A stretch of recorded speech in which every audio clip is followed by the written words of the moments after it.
हनुमान एक ऐतिहासिक और पौराणिक पुरुष हैं जो हिंदू धर्म में एक महत्वपूर्ण भूमिका निभाते हैं। उनके बारे में कई रोचक कथाएं और विशेषताएं हैं जो उन्हें अनूठा बनाती हैं।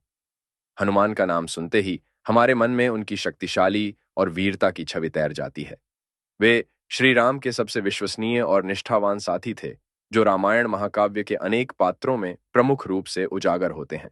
हनुमान का जन्म किसी अमृत की तरह माना जाता है। वे वायुपुत्र हैं, अर्थात वायु देवता के पुत्र।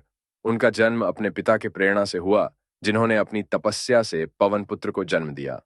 हनुमान जी के चरित्र में उनकी वीरता और बल की कहानियां प्रसिद्ध हैं। एक दिन बाली से युद्ध के समय हनुमान ने अपने बजरंग बल से बाली को चोट पहुंचाई थी, जिससे बाली वध हो गए। इससे संपूर्ण किष्किंधा के नायक हनुमान बन गए और उनकी वीरता और बल का प्रमाण मिल गया। हनुमान का एक और रोचक पहलू उनके भक्तिभाव और सेवा की भावना है।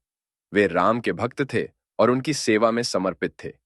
राम की सुरक्षा और सेवा के लिए हनुमान ने अनेक अद्भुत कार्य किए, जैसे लंका जाकर सीता माता से मिलना, संतरा की प्राप्ति, हनुमान चालीसा का गान आदि।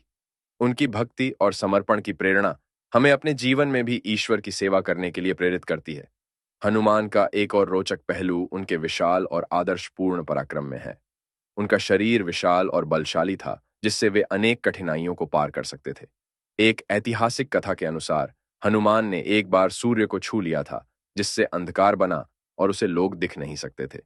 इस पराक्रम के कारण हनुमान को सूर्यपुत्र भी कहा जाता है। एक और रोचक तथ्य है कि हनुमान को चिरंजीवी माना जाता है, अर्थात वे अमर हैं। उनके प्रत्येक रूप और कथा भक्तों को प्रेरित करती